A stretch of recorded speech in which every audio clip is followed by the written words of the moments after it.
This morning's reading. This reading is from my book, Behind the Red Veil, An American Inside Gorbachev's Russia. I came from a country that Russian children knew about from its newspapers, Pravda and Izvestia, and from Vremya, state television, and from textbooks and political information classes.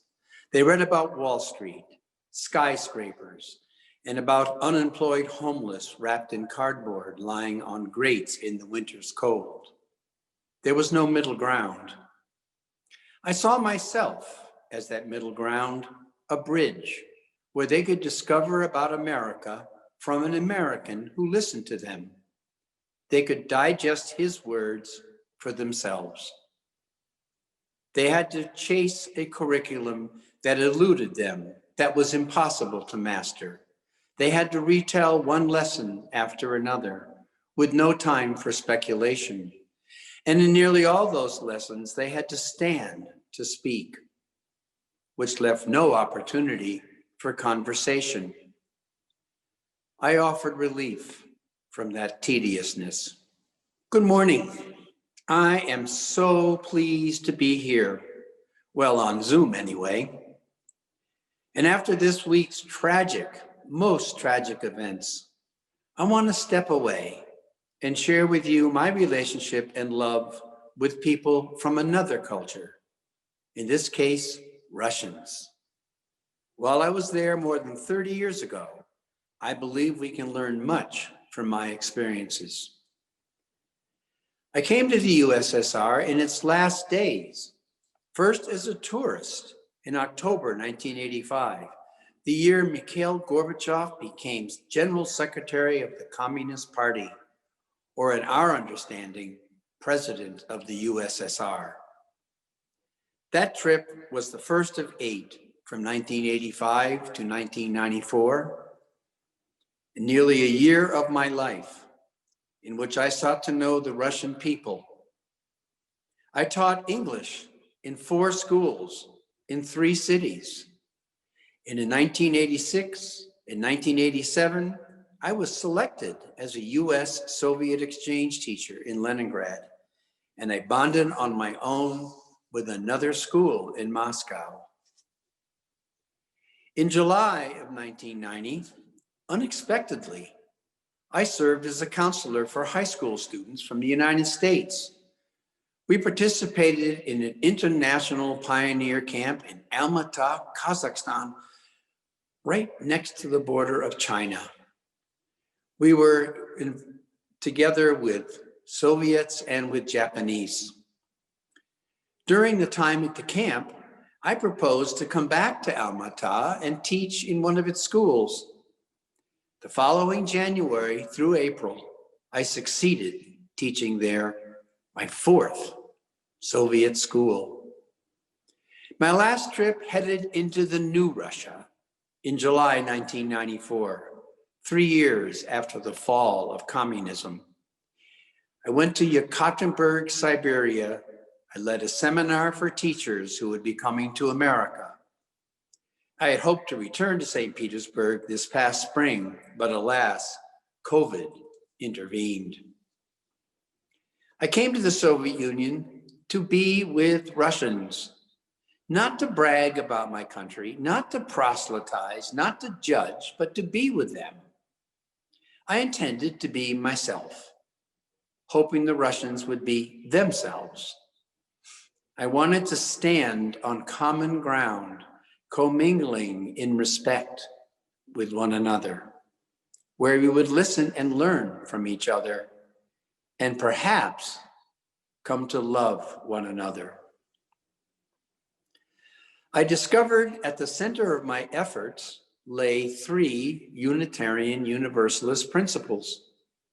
The first principle: I came to the USSR to seek the dignity and worth of every person I met. The 4th principle: in our interactions, I let down my personal guard to invoke with Russians a free and responsible search for truth and meaning. And the 7th principle: I discovered the interdependent web of existence of which we, then Soviet communists, and me were apart. I want to share with you how my Russian obsession began. My commitment to Russia and the Soviet Union emerged from my teaching life. I signed my first contract in 1962 in Hanover, New Hampshire. I arrived on John Kennedy's coattails, ready to revitalize the teaching profession.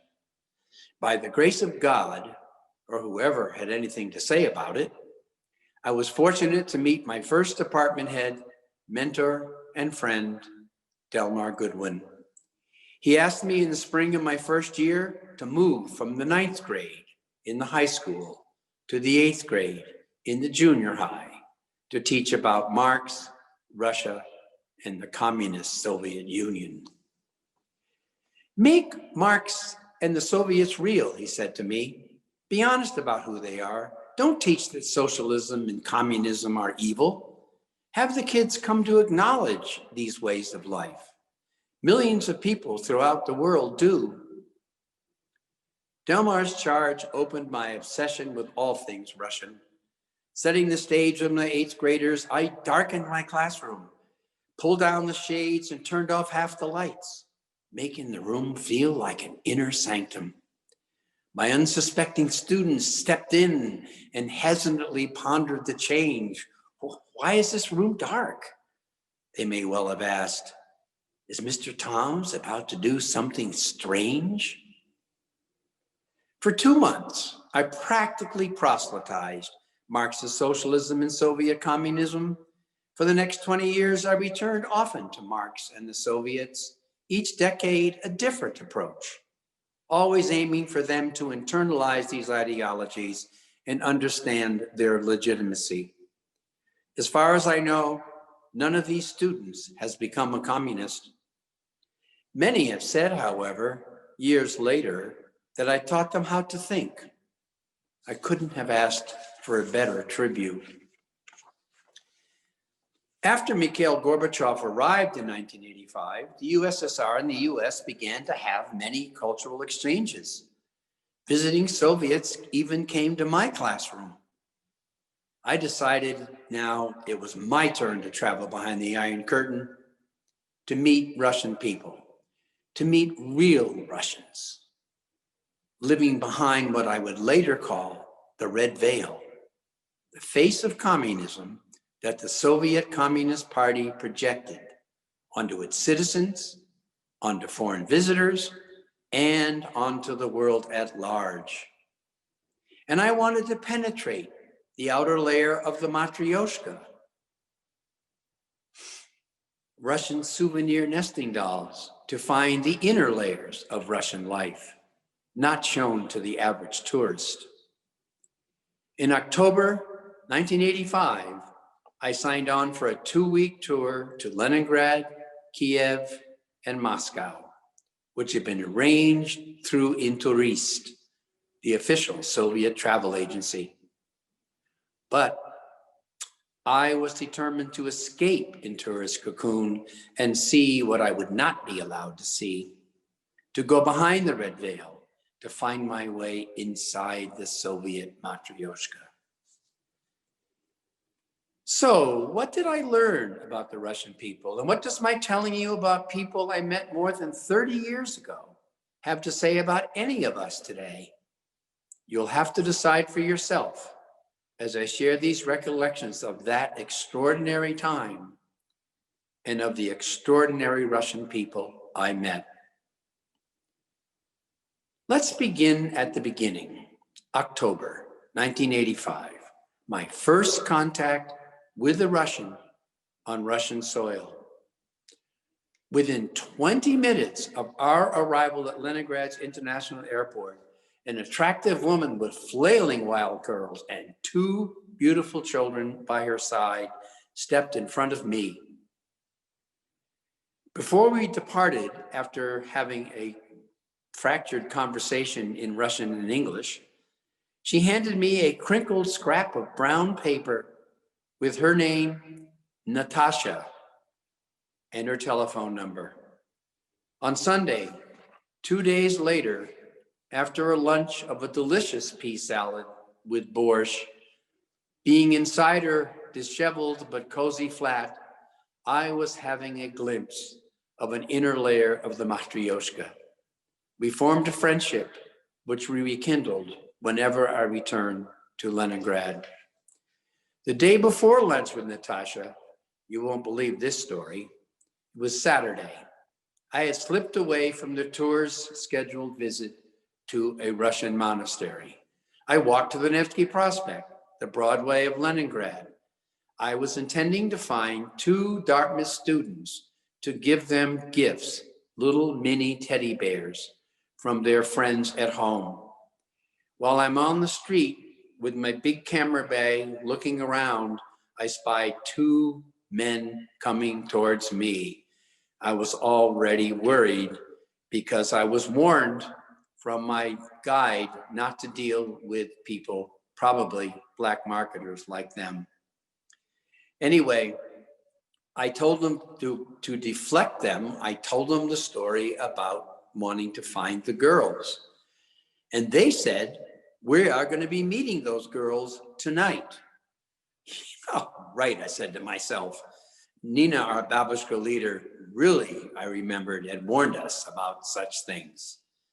In this city of 5 million people, these 2 men emphatically insisted they knew these girls and that they would be having dinner with them that evening. No way, I said to myself, it's just not possible. However, I decided to trust them. What other choice did I have? And you know what? My trust bore out. These guys did know these girls, and we did have a delicious dinner at a private restaurant. And again, I experienced another inner layer of the Russian Matryoshka, a part of the Russia that tourists would never have allowed me to see. In Kiev, our second city, on a back street, I met Lara, a young Russian with dark hair and dark eyes, and listened to her lament about her addiction to heroin. It never occurred to me that drugs would have been an epidemic in the Soviet Union. Lara had brought me inside yet another inner layer of the Matryoshka of Russian life. In Moscow, our last city, I had the unexpected privilege to observe a young pioneer girl in the city's large palatial palace of young pioneers. It was for selected teenage Soviets, a show-off place for tourists in front of the Red Veil, but where I managed to see beneath it in an unguarded moment. As I write in my book, taking a breath from rushing through the palace, I stepped away from my tour group. It had become a habit. I stopped on a landing and peered through a picture window into a large, darkened room. A young pioneer girl with light brown hair and braids, about 10, stood alone in the near corner. She was in her brown school uniform with white apron, wearing her Lenin pin. She was standing before a dozen dolls, sitting at miniature desks. As other tourists raced up and down, I stopped on a landing to observe her. She revealed a curious intensity, directing her children with attentive, quizzical, scowling looks. She didn't notice me. She was internalizing a Soviet teacher's demeanor, a deep sense of purpose, devotion, control, parental posture, in charge. A Soviet teacher served as a surrogate parent for the state and assumed full responsibility for the patriotic character of her students. Would this child become a teacher? This young pioneer was a product of a conformist culture, cloning the actions of her teachers and emulating them well. Yet she was alone in this room, in a glorious palace, where groups of other pioneers were giving their demonstrations, in bright rooms, behind picture glass windows, for hundreds of visitors to admire. Maybe Just maybe by being alone, this young pioneer child, inside this massive palace of pioneers, was secretly nurturing her own seed, choosing what she wanted for her own satisfaction and without pretense.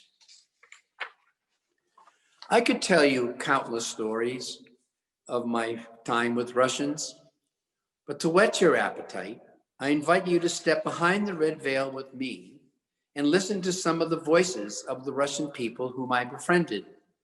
These vignettes will take you into the inner layers of the Russian matryoshka and to see Russians as people, not as communists. From the remarkable director of my first school, number 185 in Leningrad, Elvira Nikolaevna, in a conversation that took place in her cabinet, her office. Herself a communist, her husband KGB, she struggled with Gorbachev's policies. Morality is limping today, Frank. Gorbachev's perestroika, even 7-year-olds want it. We need to develop the culture of thinking. School should be a proper school, practically. She often said that word. We should build morality before democracy.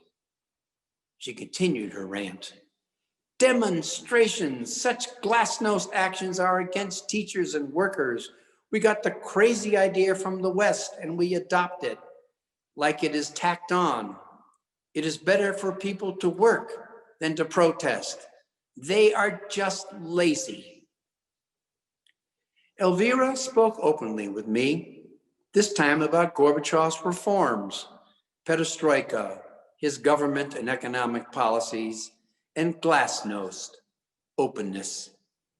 But she did not always say all that she knew. She was respected and feared by staff, students, and parents. Sometimes in our frequent conversations, she spoke as if we were in front of the red veil. Other times, she seemed to step behind it, but as I discovered later, only on her terms. From the English department head at school number 185, Irina Nikolaevna, no relation to Elvira, she was my supervisor and confidant. She often called me her cousin. This incident happened after I put a copy of Animal Farm on her desk in the late afternoon. The next day, I was wandering the halls and Irina ran up to me and said, Frank, I must see you after school. I must see you. And I was nervous, wondering what I might have done wrong. Something must have happened. And when I got to her office, she said right away, holding the book in her hand, I do not know where to begin, Frank. I read this last night. I could hardly sleep. I cannot keep it on my bookshelf. She was nearly in tears. As I read it, she said, I recalled the horrible time in our society and during the war. I don't want to remember it. I can't put the book on my bookshelf, Frank. I simply can't. I can't keep it. In Animal Farm, Orwell never mentioned Russia, the Soviet Union, Stalin, or Trotsky. And oh, I wanted not to have given her that book. Yet somehow her response had brought us closer together. Irina was being the person she had been with me, not only open and honest, but now vulnerable. In one of my frequent conversations with an upper level student at school number 185, she was confident, smart, and candid. When I was teaching in another school, I complained to her, I can't believe these students in my other school all speak about America with one voice. They speak of America propagating the arms race, inflicting capitalist oppression, invoking imperialist aggression, creating massive unemployment, and putting countless homeless in the streets. No matter what age, they all say the same thing about America. That's so frustrating. She looked at me dropped her eyes, and then looked up. There's a difference between what we want to say and what we need to say. Wisdom from a 16-year-old. Again, speaking with her, I asked, did the teachers know that you had cards in your pocket to use for cheating in your exam? Sure they did, she said confidently. They knew. The director knew for sure, but looked the other way. She demonstrated by putting her hand next to her eyes like a blinder, her fingers spread, turning her head. It's called smatrit skavois palsy, to look through the fingers, but not see. From maverick teacher Zoya Anatolievna, tall in sneakers with rolled up white socks and round plastic rimmed glasses, I befriended Zoya at Moscow School number 21. Teachers know that students come to exams with crib sheets, Frank. Cheating is not a problem, she said, looking me in the eye. If the teacher looks the other way, they know, but as long as they don't see, it does not become a problem. Besides, students in preparing their crib sheets, they are learning. Another voice on a related matter. Of course we prompt each other in class, Mr. Frank, said Nikolai, a young, wise for his age friend from the 8th form at school number 185. Prompting, it is the process in class where classmates whispered aloud to support one of their own who was struggling to answer a teacher's question. It's an important part of our schooling, Nikolai continued. Without it, our class would not be able to get its work done. It's important to help my friends, more important than helping myself. Such cheating and prompting, which I heard about many times, had its own caveat. In every instance, from Tallinn, Estonia in the west to Almaty, Kazakhstan in the east, students would help their classmates. It illustrated the commitment to the collective in Soviet society. And it was the only way to keep up with a rigid and lengthy curriculum, which students had to chase every day in every class. In my 4th school, in Almaty, Kazakhstan, 1991, 3 time zones away from Moscow, I luckily discovered a group of 16-year-olds eager to get away from chasing the Soviet curriculum. They insisted with me on having discussions on such topics as the afterlife and reincarnation. And I was most grateful for their English teacher who allowed me to be with them while I was at her school. This opportunity, in turn, opened me to become a different teacher self, a new place in my own matryoshka. With these students, I felt respected for who I was. Each time we met, we became closer. We spoke of things that mattered, ate apples in class, slid down a snow trail on plastic bags filled with plastic bags between our legs, and laughed in a chilly bus on our way home. With them, my role of teacher as entertainer could rest. My ego could rest as well. I could be me, and that was enough. Despite lapses since then, and there have been plenty, that self hopefully has remained. I sit at my desk writing this, no pretensions, just me writing. And from the buoyant, charismatic, exuberant director of the international camp at Almaty, Pavel Koznevnikov, he explained the way of getting things done inside Soviets cumbersome bureaucracies. It's expressed by the knight in chess, which when moved, the opponent does not know where it will land. We think one way, say another, and do the third.